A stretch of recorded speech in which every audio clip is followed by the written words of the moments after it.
Hello, welcome on Bambalio once again. If you are new here, please subscribe, like, share, and comment. And if you're not, please be sure to do so to get more and more videos about famous people around the world. So as I said, if you are new here on this channel, you're going to know more about famous people of around the world. So this video is about Charles Ponzi, who was an Italian swindler and a con artist who operated in the US and Canada. Charles Ponzi was born in Lugo, Emilia-Romagna in March 3rd, 1882. He told the New York Times he had come from a family in Parma. Ponzi's ancestors had been well-to-do and his mother continued to use the title donor.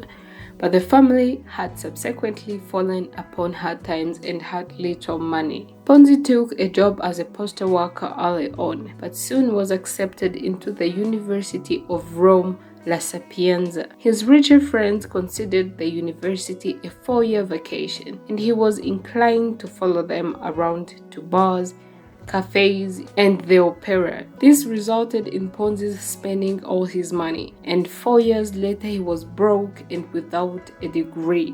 During this time, a number of Italian boys were migrating to the US and returning to Italy as rich people. Ponzi's family encouraged him to do the same, thereby returning his family to its lost glory. On November 15, 1903, Ponzi arrived in Boston. By his own account, Ponzi had $2 in his pocket, which is equivalent to $75 in 2021, having gambled away the rest of his life savings during the voyage. He quickly learned English and spent the next few years doing odd jobs along the East Coast, eventually taking a job as a dishwasher in a restaurant where he slept on the floor. Ponzi managed to work his way up to the position of waiter but was fired for theft and shortchanging customers. In 1907, after some years of failing to do well in the US, Ponzi moved to Montreal, Quebec, Canada, and became an assistant teller in the newly opened Banco Zares, a bank located on the Saint Jacques Street, started by Luigi Zares to service the influx of Italian immigrants arriving in the city. By this time, Ponzi had a winning personality and spoke English, Italian, and French, which Zarkov says helped him get the job at Banco Zares. It was at Banco Zares that Ponzi first saw the scheme of robbing Peter to pay Paul. Ponzi eventually rose to bank manager. However, he found out that the bank was in a serious financial trouble. The bank eventually failed and Zares fled to Mexico with a large portion of the bank's money. Ponzi stayed in Montreal. Eventually, he walked into the offices of the former customer Canadian warehousing and finding no one there, wrote himself a check of $423. In a checkbook he found, forging the signature of Damien, a director of the company. Confronted by the police who had taken note of his large expenditures just after the forged check was cashed, Ponzi held out his wrist up and said, "I'm guilty." He ended up spending 3 years at Saint Vincent de Paul Federal Penitentiary, a bleak facility located on the outskirts of Montreal. After his release in 1911, decided to return to the US, but got involved in a scheme to smuggle Italian illegal immigrants across the border. He was caught and spent 2 years in Atlanta prison. After Ponzi's release from prison, he made his way back to Boston. While working at a mining camp as a nurse, he came up with the idea of going to another mining camp, starting a utility there that would supply water and power and selling its stock. In Boston, he met Rose Maria, a stenographer to whom he proposed marriage. Maria came from a family of Italian-American immigrants who had a small fruit stall in downtown Boston. For the next few months, Ponzi worked at a number of businesses, including his father-in-law's grocery and the import-export company J.R. Paul, before hitting upon an idea to sell advertising in large businesses listing to be sent to various businesses. He was unable to sell this idea to businesses and his company failed soon after. Ponzi took over his wife's family's fledgling fruit company for a short time but to no avail, and it also failed shortly thereafter. Ponzi set up a small office at 27 School Street, Boston in the summer of 1919, attempting to sell business ideas to contacts in Europe. He received a letter from a company in Spain asking about the advertising catalog, which included an international reply coupon, leading Ponzi to find a weakness in the system, which at least in principle gave him an opportunity to make money. Ponzi claimed that the net profit on these transactions after expenses and exchange rates was in excess of 400%. This was a form of arbitrage, or profiting by buying an asset to a lower price in one market and immediately selling it to a market where the price is higher, which was and is legal. Seeing an opportunity, Ponzi quit his job as a translator to set his IRC scheme in motion, but needed a large capital outlay to buy IRCSs at lower performing European currencies.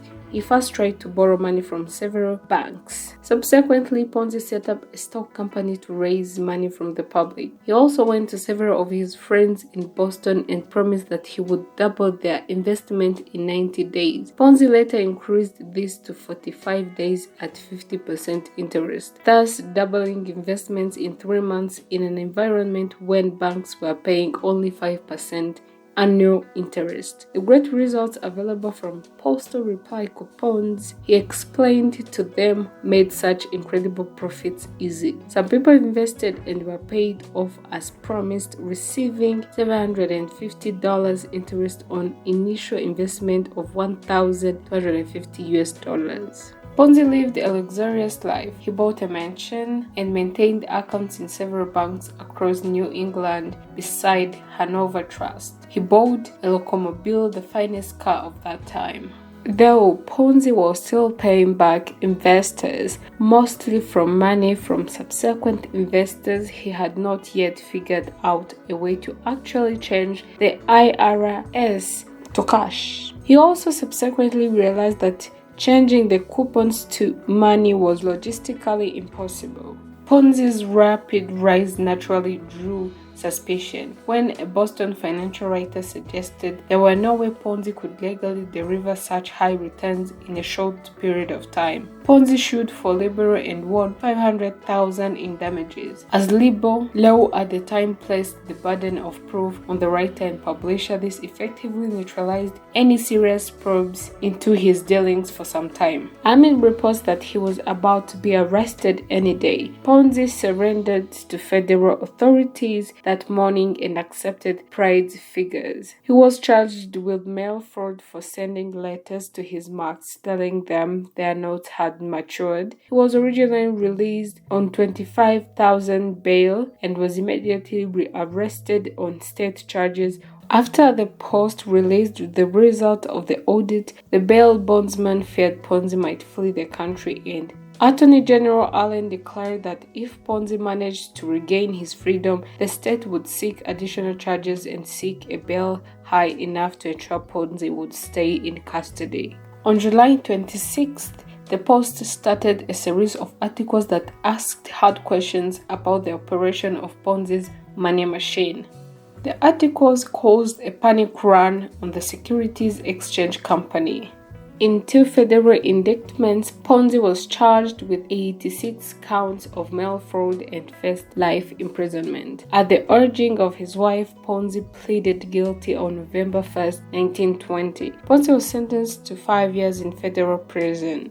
Ponzi was released after 3.5 years and was almost immediately indicted on 22nd stage charges of larceny, which came as a surprise to Ponzi. He thought he had a deal calling for the state to drop any charges against him if he pleaded guilty to the federal charges. Ponzi was found guilty at a third trio and was sentenced to an additional 7 to 9 years in prison as a common and notorious thief. In September 1925, Ponzi was released on bail as he appealed the state conviction. He fled to Springfield neighborhood of Jacksonville, Florida, and launched the Sharpton Land Syndicate, seeking to capitalize on the Florida land boom. He offered investors tiny tracts of land, some underwater, and promised 200% returns in 60 days. In reality, it was a scam that sold swampland in Columbia County. Ponzi was indicted by a Duval County grand jury in February 1926 and charged with violating Florida trust and security laws. A jury found him guilty on the securities charges and the judge sentenced him to a year in the Florida State Prison. Ponzi appealed his conviction and was freed after posting a $1,500 bond. Ponzi also moved to Italy, where he jumped from scheme to scheme but little came of them.